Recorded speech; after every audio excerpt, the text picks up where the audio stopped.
Hola, hermanos en Cristo.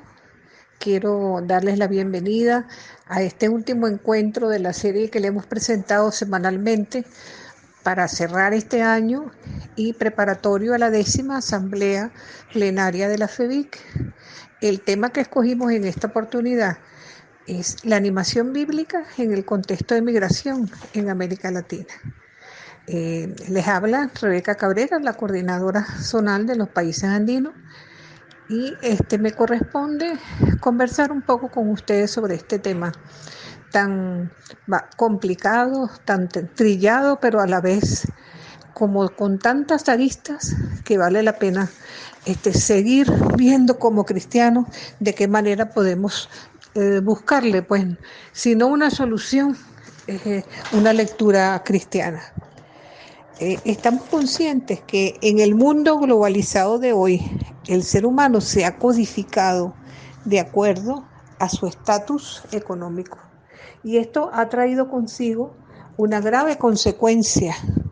Y con Pablo Richard compartimos el hecho de que el mundo de la globalización total crece en una dimensión idolátrica y transforma las cosas en sujetos y los sujetos en cosas, con una terrible consecuencia, un gran individualismo en el cual solo el beneficio propio o del grupo al que se pertenece es lo que importa. A nivel macro, lo que pasa en los países más pobres no parece interesar a las grandes potencias económicas del mundo. América Latina tradicionalmente fue receptora de migrantes, sobre todo después de la Segunda Guerra Mundial, cuando acogió los inmigrantes provenientes de Europa. En nuestras poblaciones está presente esa rica variedad étnica, producto de la constante mezcla de nacionalidades, que se cruzaron con la población autóctona y posteriormente con la negra, así como por el desplazamiento de muchos latinoamericanos que han aportado una enorme contribución al progreso de los países donde llegan. Somos muchos los latinos que llevamos en nuestra sangre y hasta en nuestros apellidos la marca indeleble de nuestros antepasados inmigrantes. Pero hoy día nuestro continente confronta problemas sumamente delicados relacionados con los desplazamientos de las poblaciones hacia otros países, que de acuerdo con cifras de la ONU, el número de migrantes internacionales en el mundo llegó a 281 millones en el 2020, una cifra equivalente al 3,6% de la población mundial, especialmente de venezolanos, cuyo número podría alcanzar a fines de 2021 unos 7 millones de personas, desplazando a Siria del primer lugar de migrantes en el mundo.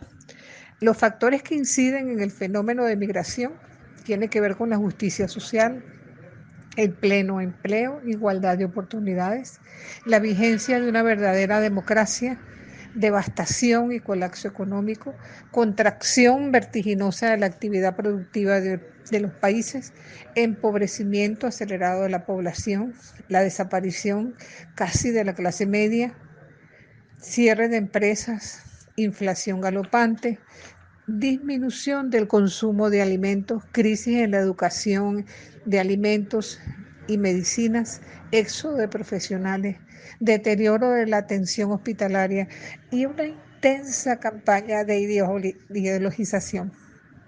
En la historia de nuestras naciones se identifican tres grandes patrones migratorios.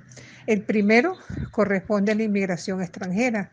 El segundo se refiere a la inmigración intrarregional. Y el tercer patrón está relacionado con la emigración de sudamericanos hacia países desarrollados. Tendremos que estar claros de que no es fácil salir del país de origen, dejando familia, afectos, gustos, sabores. Las rupturas son difíciles, más aún ante la incertidumbre de la acogida y la adaptación en el país elegido para emigrar. En cierto modo es un desafío, y un desafío de orden social, ético y religioso, porque es una ruptura con la perspectiva patriarcal, pero sobre todo una voz en alto por un mundo sin muro. Los migrantes enfrentan muchos problemas en la tierra nueva, a la que arriban a veces con un idioma diferente. Con frecuencia hay choques culturales, religiosos y económicos. y sobre la mayoría pesa una angustia constante para tratar de asegurar la supervivencia, que en ocasiones suma la exclusión, la explotación y en ocasiones hasta la muerte. En este contexto, la animación bíblica busca impulsar la hospitalidad como un principio de misericordia. La hospitalidad en la Biblia sigue un orden específico, lo que permitía al extranjero ser acogido en un campamento, pueblo y ciudad. A ese extranjero se le concedía el nuevo estatus de huésped, borrando matices hostiles atribuidos a lo que es diferente y desconocido.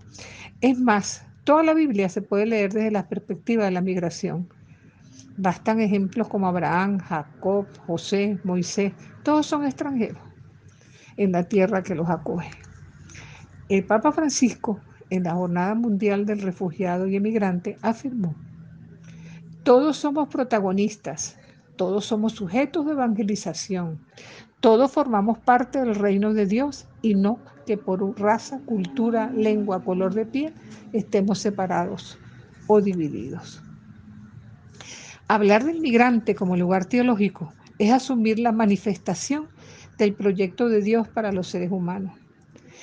Los migrantes poseen una fe enriquecida, con un bagaje cultural que enriquece la experiencia de Dios. Y eso nos obliga a preguntarnos, ¿cómo el migrante nos revela el proyecto de Dios? ¿Cómo la Iglesia percibe un hecho salvífico en la migración y sus sujetos? El pueblo migrante, antes de pertenecer a una patria que le acoge, debe vivir el desarraigo, igual que Abraham. Como emigran por crisis económica, viven su propio éxodo, sueñan, hacen alianza con la divinidad, agradecen a Dios, le piden protección para los suyos. Incluso han dejado familia en casa y buscan conquistar su tierra prometida en tierra extranjera. Son parte de la tríada de los más necesitados y vulnerables en la Biblia: el huérfano, la viuda y el extranjero, predilectos de Dios. Siguen siendo los predilectos de Dios en nuestra época. Ya el Papa Paulo VI, en 1969, en Pastoral Immigratorum Cura, nos permite ver que el fenómeno de migración nunca terminará mientras haya en los países un desequilibrio económico y el número de personas en extrema pobreza vaya en aumento cada vez, porque estos van a buscar siempre la posibilidad de mejorar su situación en lugares más desarrollados. Ahora, ¿esta situación se ve con anteojos cristianos? Deberíamos preguntarnos eso. El documento de Puebla también recoge lo dicho en Gaudium Spes 53, cuando habla de la cultura y donde él asume como algo que debe alcanzar un nivel verdadera y plenamente humano. Como iglesia tenemos que estar conscientes de que la migración es una realidad, pero una realidad encarnada en una persona con rostro, nombre, apellido, con una historia particular. Ahora, ¿qué podemos hacer? Iluminarla.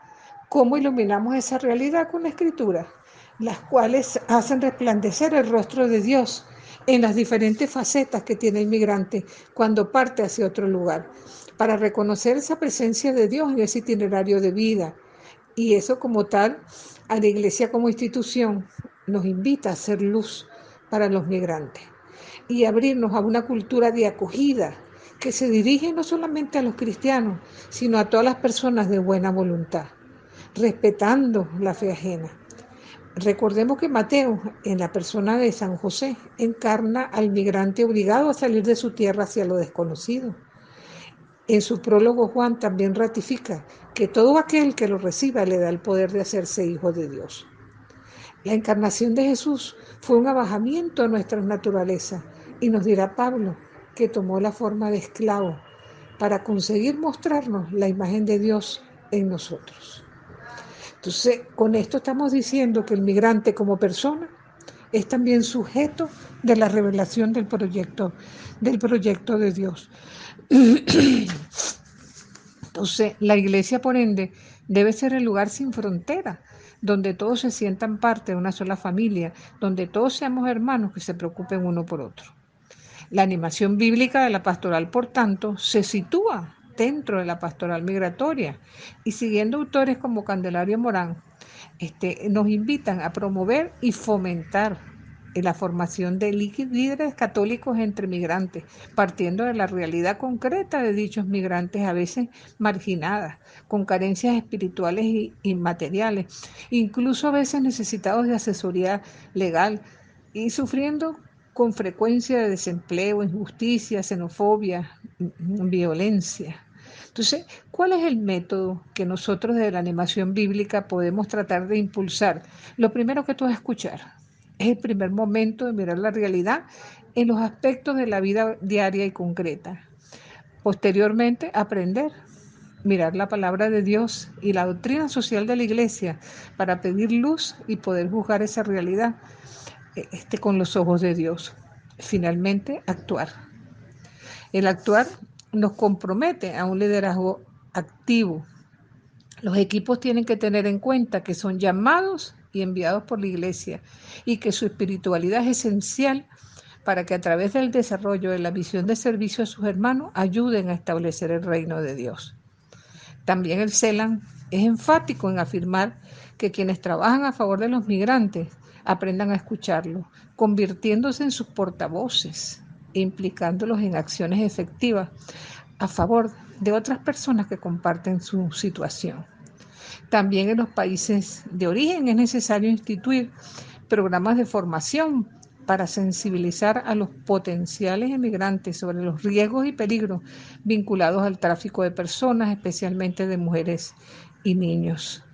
De alguna manera, esto tiene que ser una cooperación mutua entre las iglesias, la sociedad civil, los gobiernos, las agencias no gubernamentales, organizaciones de migrantes e incluso organismos internacionales, a favor de la integración y bienestar de los migrantes y desplazados. En los últimos años, América Latina y el Caribe ha enfrentado una de las más grandes crisis humanitarias y de desplazamiento jamás experimentadas anteriormente en la historia de la región.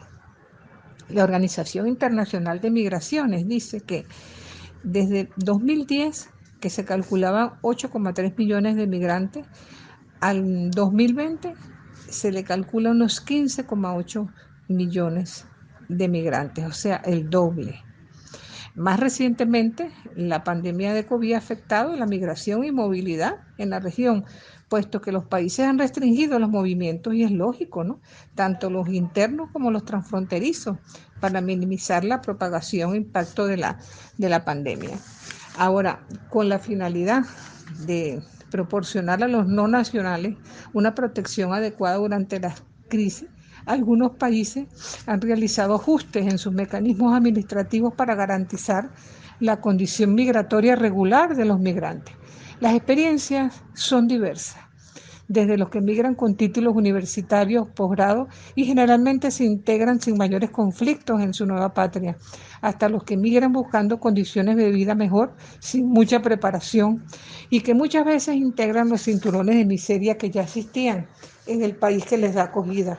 De allí que los testimonios varían, desde aquellos que dan muchísimas gracias al pueblo que los acogió, otros que sencillamente deploran su situación. Como contexto, el pasado 26 de septiembre, una marcha contra la inmigración movilizó unas 5.000 personas en una ciudad chilena de Iquique, que acabó con la quema de las pertenencias y de un campamento informal de migrantes. También en Necoclí, un pueblo turístico en el Golfo de Urabá, cerca de la frontera con Panamá, acostumbrado a recibir muchos turistas, el municipio colapsó con la llegada de inmigrantes haitianos. Entonces, de tal modo que se le ha prohibido prácticamente, o no se ha prohibido, pero se han constituido bastantes obstáculos en ese punto de tránsito. Las expectativas esperadas por el migrante latino al salir de su país no son alcanzadas por muchos, o por lo menos no como lo imaginaron.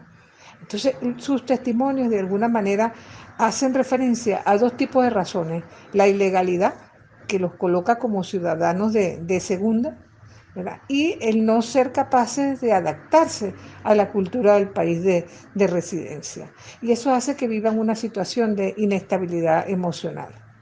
También tenemos el migrante de retorno, que lo hacen muchas veces por motivos voluntarios, pero a veces también es por deportación, nostalgia y xenofobia. Entonces, el Papa Francisco utiliza 4 verbos para referirse a la pastoral migratoria: acoger, proteger, promover e integrar. Acoger significa ampliar las posibilidades para que los emigrantes puedan entrar de modo seguro en los países de destino. Recordando al Éxodo, he visto la opresión de mi pueblo, y recordando también el texto de Lucas 24 de los discípulos de Maús. El Papa asume que Jesús sale al encuentro, que acompaña, que busca generar fraternidad. Entonces, con esto nos está haciendo también una invitación, la misma invitación que encontramos en los Hechos de los Apóstoles, cuando el grupo de creyentes tenía un solo corazón y una sola alma que compartían entre sí.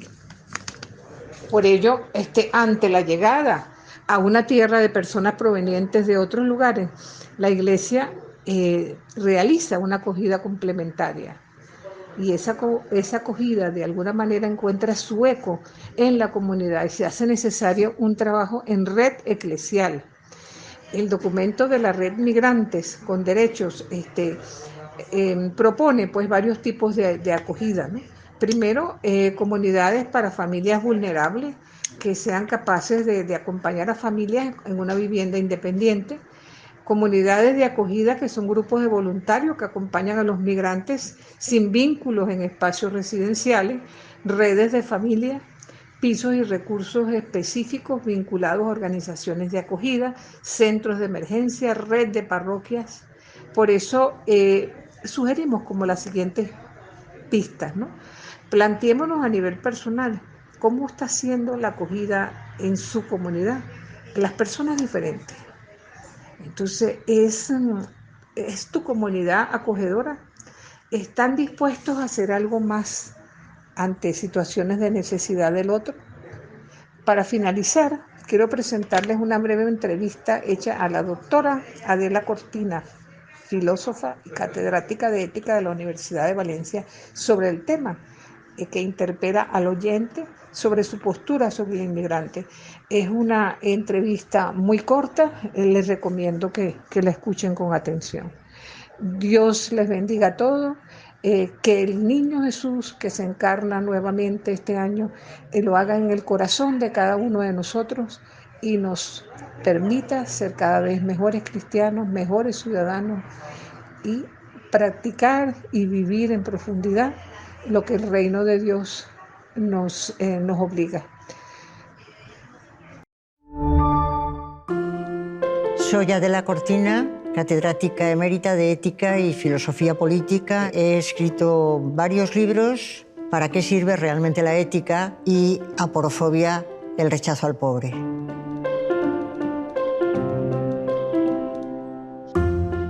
Me gustaría que explicaras un poco qué es la aporofobia y cuál es su contenido, ¿no? ¿De dónde?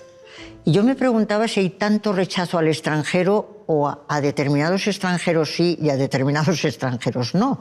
Porque cuando vienen los turistas, pues sacamos en los periódicos con mucho entusiasmo: han venido 81 millones de turistas este año. La cuestión es, para esos otros extranjeros que no vienen con dinero, sino que vienen del otro lado del estrecho, en nuestro caso, y en Estados Unidos pues se pone una valla para los mexicanos, pero también para los nicaragüenses, y sin embargo no para los jeques árabes. Toda esta mezcla lleva a preguntarse, y en todos los países pasa, ¿pero realmente molestan los extranjeros o lo que molestan son los pobres, sean extranjeros o sean de la propia casa? Como a mí me parece que lo que molestan son los pobres, y además eso es transversal, porque molestan las mujeres pobres y los varones pobres, y molestan todos ellos molestan cuando son pobres, pues me pareció que es un fenómeno universal y que había que encontrarle un nombre, porque si no existe y no nos damos cuenta, y sin embargo tiene mucha influencia. Afortunadamente en 2017 pues se creó la palabra y pertenece al diccionario de la Real Academia. Ahora mi empeño es el de intentar que se universalice y esté en los diccionarios de todas las lenguas del mundo, porque la única manera de darse cuenta de que algo existe, la única manera no, pero una de las maneras de darse cuenta de que algo existe es ponerle un nombre. ¿Y qué tiene el pobre para que se le tenga rechazo? Claro, la pobreza se invisibiliza. Era por lo que era importante que también por lo menos hubiera una palabra para este tipo de fobia, que es igual que las otras. Nos gusta estar con los que son como nosotros, etcétera, que esa sería la raíz de la xenofobia, con los que hablan como nosotros, porque a lo largo de la formación del cerebro en el periodo de la evolución nos fuimos haciendo con los de nuestro propio grupo, frente a los de los grupos extranjeros, etcétera. Pero luego hay un paso más que a mí me parece muy importante, y es que los seres humanos somos lo que se llama animales reciprocadores. Estamos dispuestos a dar con tal de recibir. Y por eso la raíz de nuestra sociedad es el contractualismo. Vivimos de yo estoy dispuesta a cumplir mis deberes con tal de que el Estado proteja mis derechos, yo estoy dispuesta a dar mis clases con tal de que después me paguen la nómina, yo estoy dispuesto a...